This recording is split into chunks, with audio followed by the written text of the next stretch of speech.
Hey folks, this is Matt once again, and this time I have the first film of Bond in the 80s, and that is For Your Eyes Only. Dun, dun, dun, dun. That's the title song by Sheena Easton, I believe, is the one who's saying it. And this one I wasn't really sure about, because even though a lot of these Bond films, these early ones I haven't seen, I've at least heard about them or heard stuff about them. Like I've heard about Moonraker and I've heard about that, but this is like one of those that I never really hear about. Now Moonraker, like I said, I saw that and it was one of those. I had a fun time watching it. You know, there was stuff that I think could have been better, but I really enjoyed the space laser battle because I thought the special effects were good for 1979, and I thought uh, it was filmed pretty decently. I thought, at least in my opinion. But after that film became a really big hit, I think at the time it was the biggest hit worldwide for James Bond. They're like, okay, you know, we went to outer space. What more can we do? You know, after Moonraker.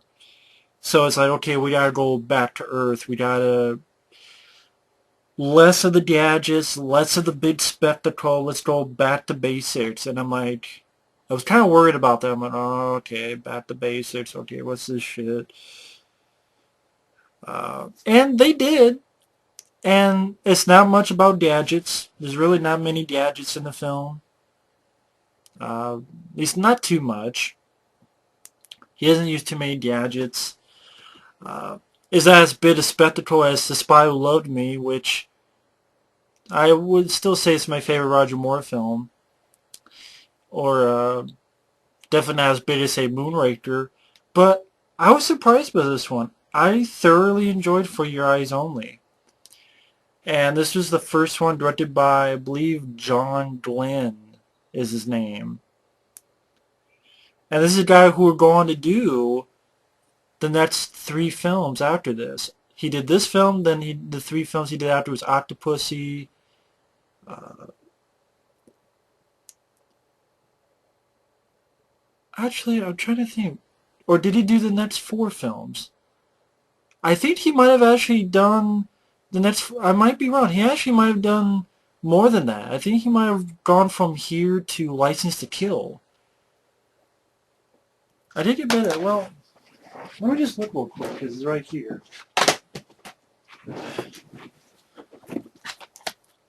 John Glen did that one, and Octopussy, he did that one. Should just cut this out, but oh well, spur of the moment. Thanks to Book Reader 2012, Lance for getting me these. It's been a really good time watching these, to be honest. I'm surprised myself. John Glen, yep, did the View to a Kill. Yep, and yep, he did the rest of, he did the two Timothy Dalton, and from here on out he did the rest of the Roger Moore stuff. I was really surprised by this. I was thoroughly surprised. I would say this is my favorite, my second favorite of the Roger Moore stuff. Granted, I like the Live and Let Die song and the Spy Who Loved Me title song better than For Your Eyes Only, but it's an alright song. But this one just went at a good pace. Okay, it's going more about the espionage, so uh, you have this. Basically, the MacGuffin is this device that if someone gets it, they can control missiles on certain submarines and launch missiles. So it's like, oh my god, they can launch our own missiles against us. You know, they can launch missiles from our own subs. So it's like everyone trying to get this device, the MacGuffin. And it's like an espionage, who do you trust type of thing. But this one had a really good fast pace, and this is a 2 hour, 8 minute movie, and it went by very nice. I didn't get bored with it. Um, the musical score in this was actually Bill Conti. Although, to be honest, I wasn't really the biggest fan of the score that Bill Conti did, but that's just me.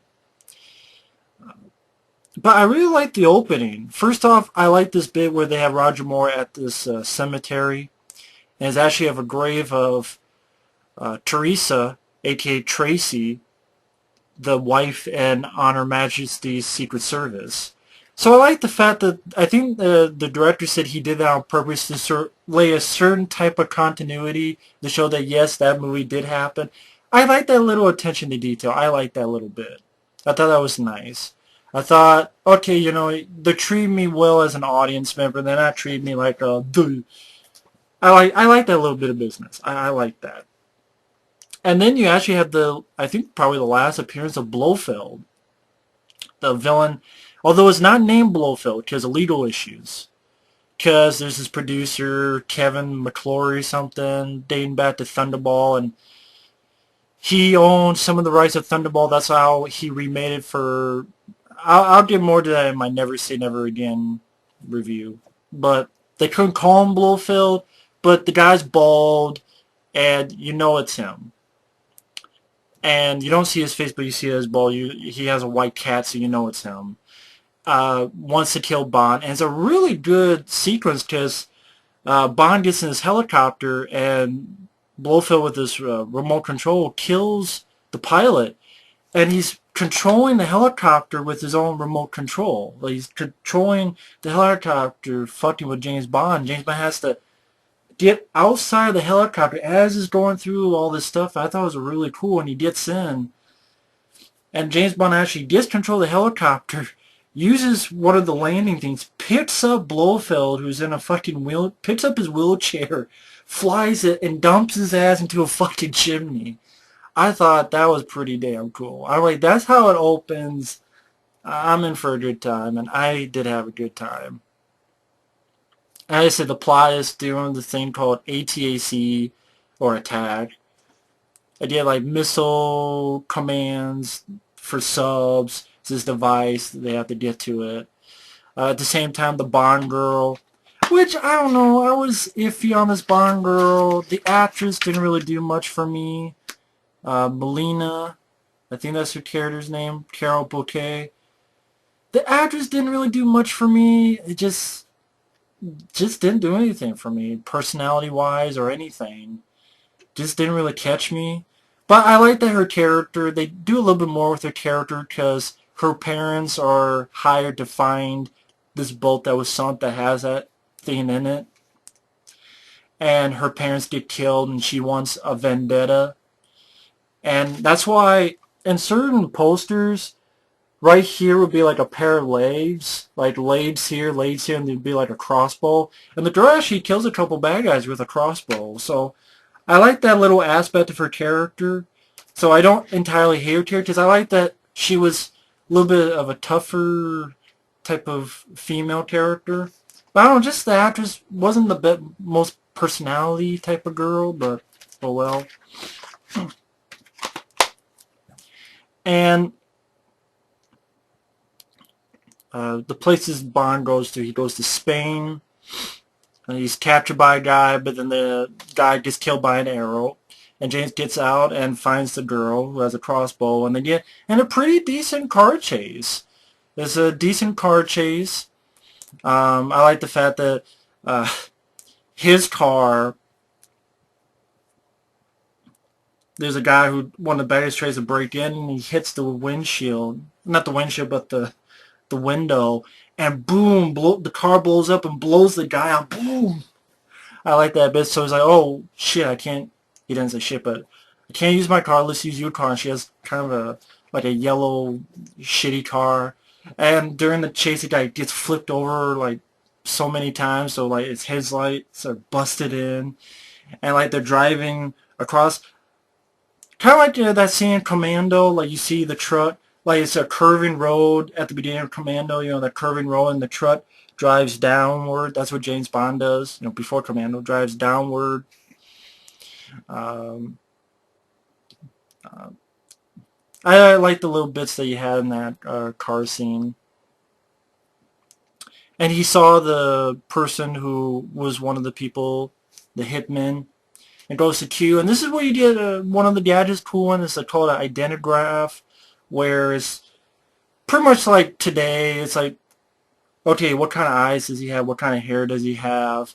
And they put it in a computer, but here is an identigraph to find out who the guy is. Um,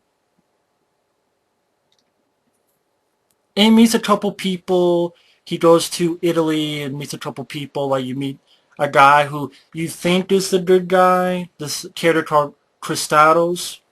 I think I can't pronounce the name right.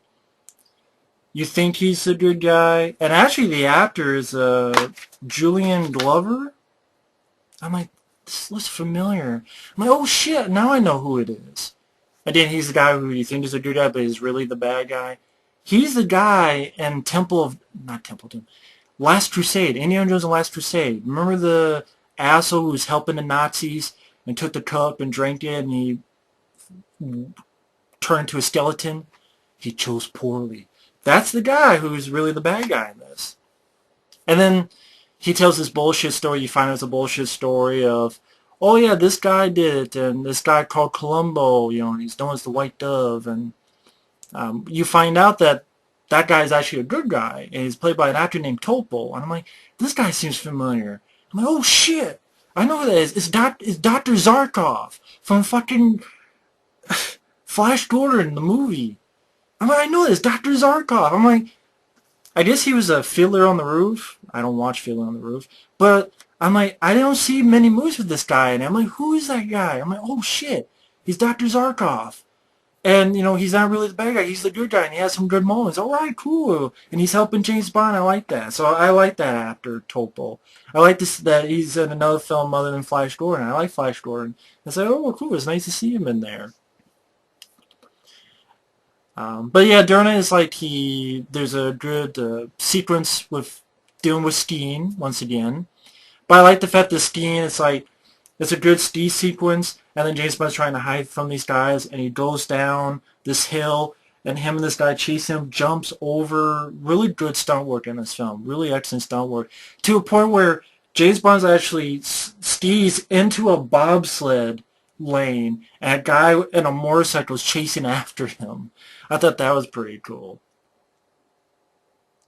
And you even get a little scene like he's at an ice rink, and these guys in hockey uniforms try to beat up James Bond, and James Bond fucks them, and actually gets like an ice machine and fucks them up. I thought that was really cool. Uh,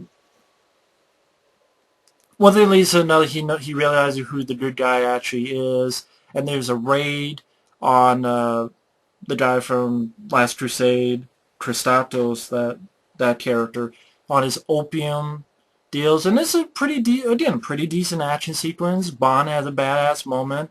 He's able to get to this hitman guy, shoots his shoulder. The guy crashes his car, and Bond does a badass thing, like gives him this thing because he killed a guy he knew, and just fucking kicks his car so it topples all the way down to the bottom of the cliff. I thought that was really badass. Then you have a scene which some good underwater work where they find out where it's at, this device is at, and him and the girl. They go in, and this is really cool. There's actually a little tussle with a bad guy wearing this deep mining suit, kind of like something you see in Deep Star 6 or Leviathan. And actually, they're messing with it, and James Bond puts a fucking bomb on it, getting a tussle. He gets out, and then boom, the guy blows up.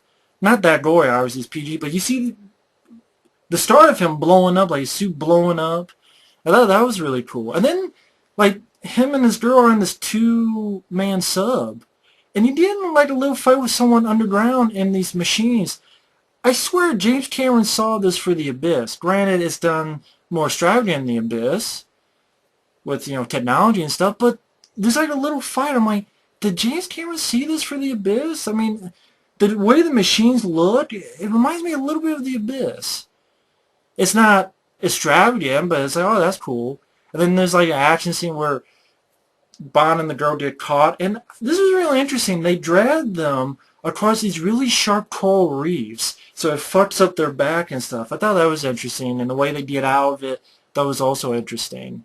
Then it leads to a finale where it's this mountaintop monastery, and uh, some nice stunt where James Bond is climbing, and this guy's like knocking those pins off one by one. He's trying to get off just in time, and it's not a big extravagant ending, but James Bond gets in decent fight with this blonde guy, and they fucked up the bad guy and fucked up the device. So I was really surprised by this film. I really enjoyed it. I thought it was fun. It was entertaining. It was fast paced, and it's a solid film.